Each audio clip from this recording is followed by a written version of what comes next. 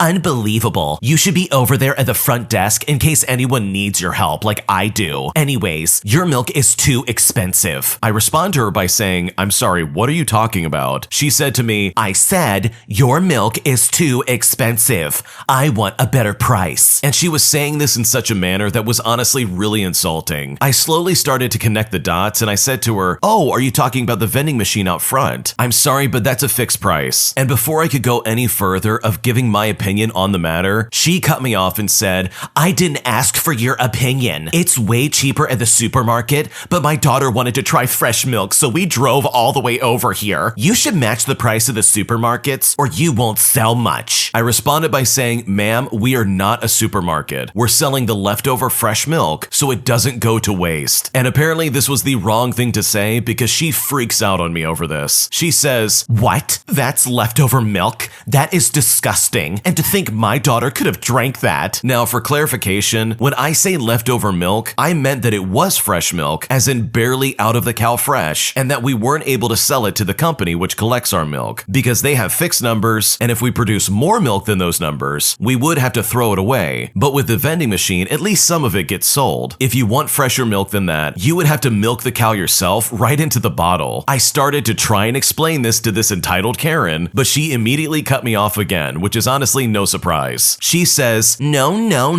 this is unacceptable. Neither me nor my child will drink old milk. And then the dreaded sentence came out of her mouth that I honestly was not looking forward to. She said to me, I want to speak to your manager. Now, at this point, I had already had enough of this garbage. And as I've already said, I have a very strictly timed job that I need to get back to because we were in the middle of milking our cows, and this lady was literally holding up the process by holding me back. So I was more than happy to agree and get her my manager, which was my grandma, just to get her out of my hair. I just motioned for her to follow me and speed walked in the direction of the front office while the lady was trying to keep up in her high heels without breaking her ankles. Now, our office is in kind of another building, and the door closest to us was locked, so we had to walk around the building, across the parking lot for the workers, and through another entrance that happened to be right beside the boxes that we keep the newborn calves in. This was also the place where I met the daughter of this entitled Karen. The girl was maybe 10 years old and happily watching the calves and petting them when we came into view. As soon as she saw her mom, she ran up to her and started excitedly jumping up and down. She said to her mom, Mom,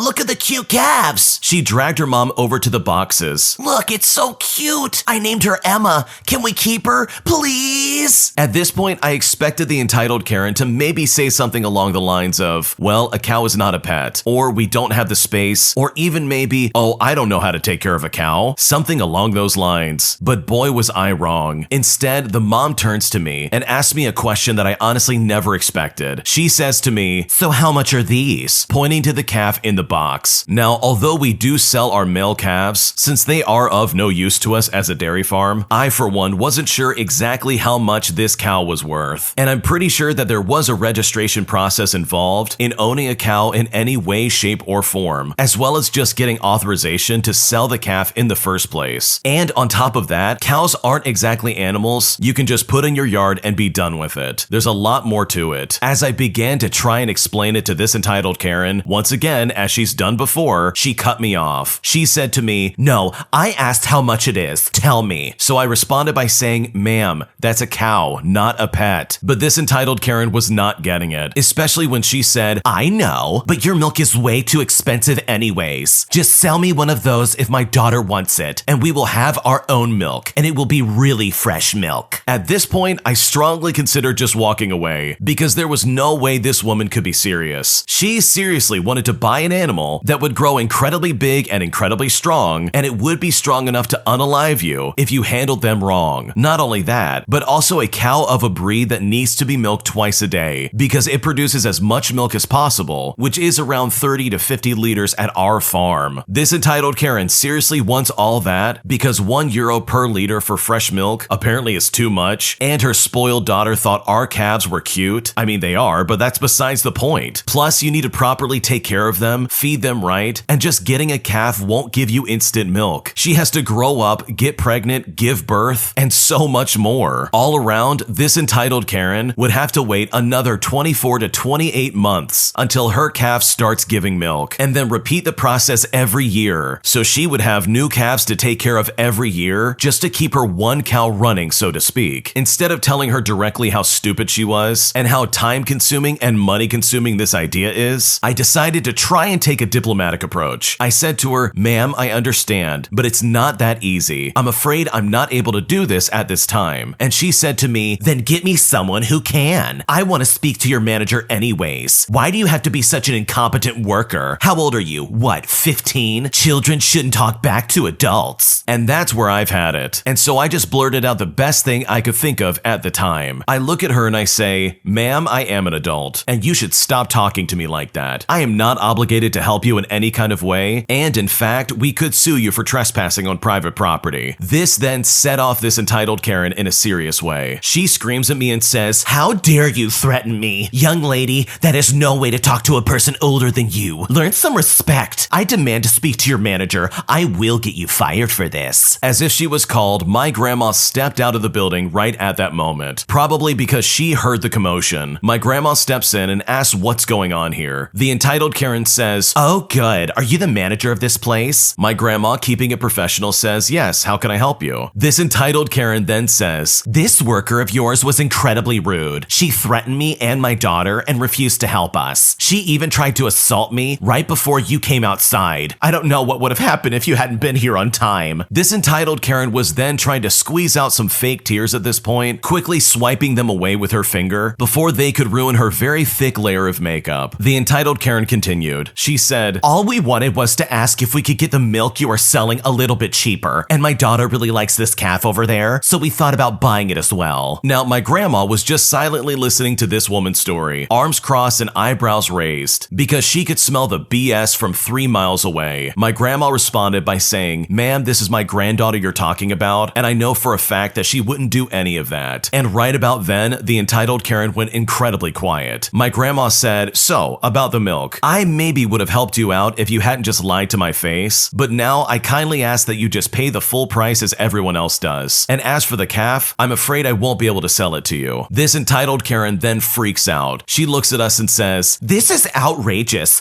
I'm a paying customer. I would pay for this calf. Why are you refusing me? My daughter wants a cow, and she likes this one right here." The spoiled child then chimes in and says, "Yeah, her name is Emma." My grandma then said, "Ma'am, that won't give you a cow. It will give you a bull. It's a male calf." But the entitled Karen was not believing her. She looked at my grandma and said, "You're lying. You just don't want to sell it because it's pretty." So my grandma just silently pointed to the big symbol on the side of the box that clearly indicated that this was a boy cow. At this point, the entitled Karen started huffing about, saying under her breath how stupid and uneducated people like us were from the countryside, and how she would never come back here ever again, which I would also really appreciate. The entitled Karen's kid was whining loudly about her Emma, while her mom was dragging her back to the very expensive looking car. And as my grandma and I watched them drive away, we both had a good laugh about how entitled this crazy lady was, as well as her ridiculous attitude and demeanor. That entitled Karen is literally the definition of someone who's trying to explain something to someone that the other person is an expert in. She literally had no idea what she was talking about. What was she thinking? Did she really think that they would sell her this calf and say, "Okay, off you go," and she was just gonna stuff it in the back of her car and be like, "All right, we have a cow now"? Because I'm pretty sure that's not how that's gonna work in the slightest. She's gonna get home and not know what to do with this cow for a second, and it's only gonna get worse when that cow grows up and she realizes it's a male cow. It will never give her milk. I mean, her argument was just so stupid as well. She was giving this poor worker a big fuss over nothing. But it was really cool to see this grandma put her in her place, and she did it in such a way that was really professional while also being absolutely brutal. So hopefully, for the sake of the original poster and their grandma, this entitled Karen never comes back to their farm ever again. If you like Am I the Jerk, you're probably going to love Am I the Genius. Check it out, link down below in the description. An entitled boss cost the company $2.5 million